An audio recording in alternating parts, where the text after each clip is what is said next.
Auschwitz Museum remembers gay men who were murdered in the Holocaust.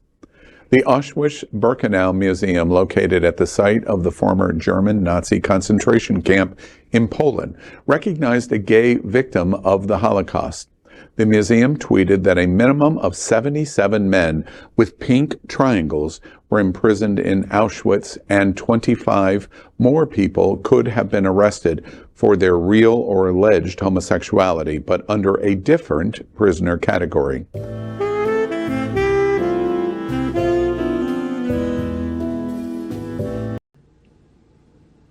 And when you arrived, where did the train stop? In Birkenau. But before, I remember it stopped a few times. It had to refuel, I'm sure. And when we came into camp, I remember looking out of the little window, and the first compound I saw was men jumping on each other, and little did I know what it was, and they explained they were the homosexuals. And I was too young. At that time, we didn't discuss it as much as nowadays. And that's how I got acquainted with homosexuality. This was behind... That was before we went into Birkenau. We passed, the railroad divides, I think it divides Birkenau with Auschwitz. And we saw this compound, and then we got unloaded in Birkenau.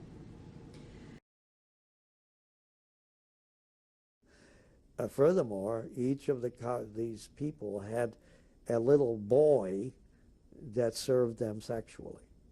Little boys that they fed well, so they would look nice and plump. And they lived in a little room at the end of, in front of the barracks. There was a little room reserved for the capo and his boy. And the boy would participate in beating the prisoners with the capo. They had these rubber truncheons with which they would beat the people who stayed in the barracks every day. And the boy would do it too, not just the capo. I remember this image of the boy about, 10 years old, beating an old man. A man with a beard. No, there were no beards anymore because we had everything shaved off. But it was an old man. It was a picture I always remember. This little boy beating this old man with a truncheon. And the little boy services the capo of that particular barrack sexually. Did you witness a lot of beatings? Yes, while I was there, every day, as a matter of fact. You talked about the selections in the morning. Tell me more. The morning, very early in the morning, I think it was 6 o'clock, everyone had to come out of the barracks and line up.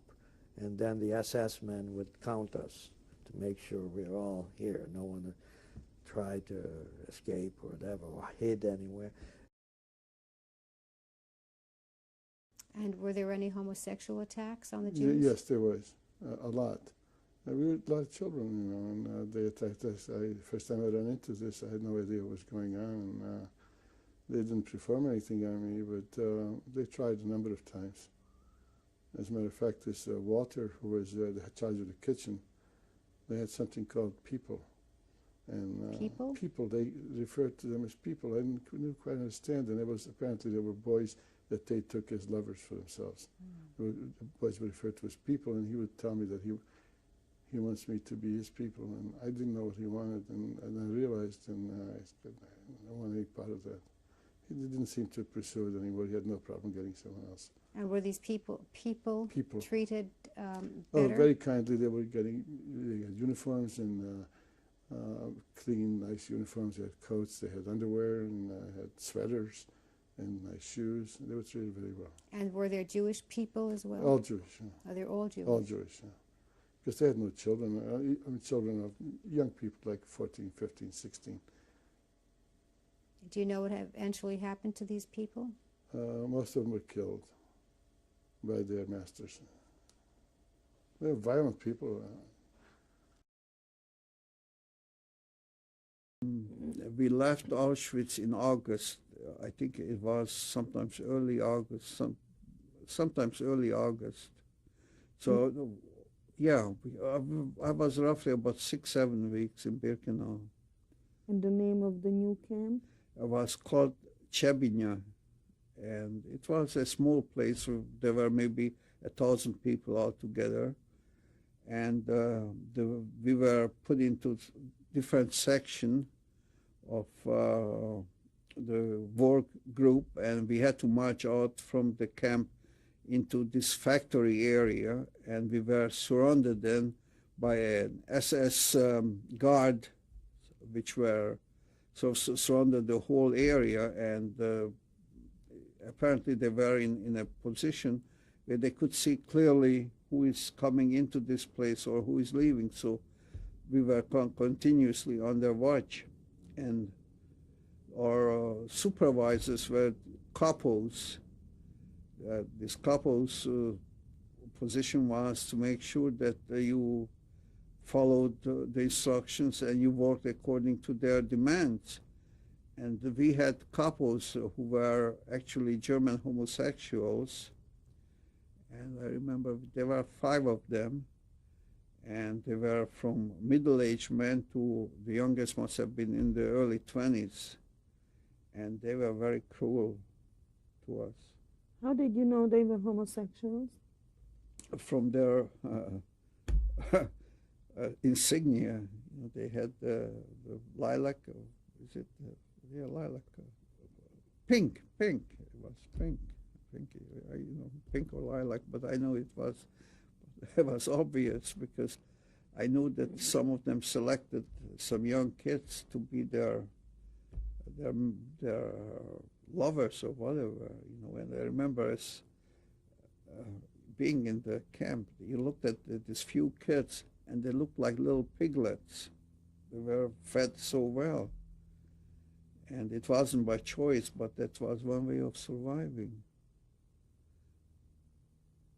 You knew they were not Jewish? We had, no, I'm sure we knew they weren't Jews. Why did you think they were there? We know they were homosexuals. It wasn't something, we just accepted. They were homosexuals who were put there because of, I don't know what they did in outside the camps, but just for that reason. They weren't criminals. They were designated as homosexuals, and that's why they were put there. You told me that before you left the Birkenau, you got a number? Yes. Can we see your number? Sure. What is the number? B5901. Do you see it? Mm-hmm. Read it again. B5901. You can see very well written. I mean, very practiced hand did it. I had a foreman assigned to me. He was called a capo, C-A-P-O. He was a homosexual. He was a murderer. Every day he looked for his prey, and his prey were young boys. And if you did not submit to him, he killed you with a chain or with his arms. He was strong as a lion. And the hatred I had for this man is beyond description. The Russian army was closing in on Auschwitz. Who was in charge of your barrack? Who was in charge? Yes. Another prisoner. Called him a capo, who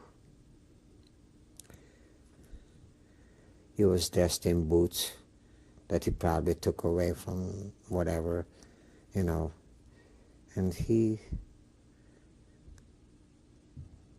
wanted, because I didn't know, I had no idea what they wanted, what these people wanted. And my younger brother, who was kind of fair looking, and he asked him to come and see him in his room, because they had separate little rooms. And he said, if you do what I ask you to do, then you'll have all the food that you want. He said, you want food? Yeah, I want food. But you have to do this. So they were homosexuals. And my brother said, my older brother said, don't give him, try and stall him. Because once you give in, you'll be gone anyway.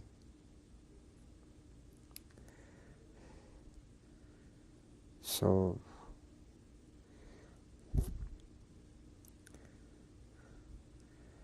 I don't know what exactly happened. All I know that pretty soon the orders came to evacuate because the Russians were close by. Then we were back, we were put on, we started marching, I think, at first. We had various homosexuals in the camp which had a pink triangle, and one of them, whom I knew quite well, wanted to show that he wasn't homosexual despite the fact that he had a triangle, so he climbed into the brothel, but he was caught sitting on top of the wire by an assessment patrolling. So that was at night, you see, and so it was quite an amusing experience. Nothing happened to him, of course. He was a German. And what else can I tell you about camp life? Yes, there were various attacks on juveniles, especially later when more youngsters arrived. The attacks was by homosexual, not official homosexuals, but the local, the prisoners who were in the camp because they were criminals. That was their way of having sex, you see, outside the camp as well.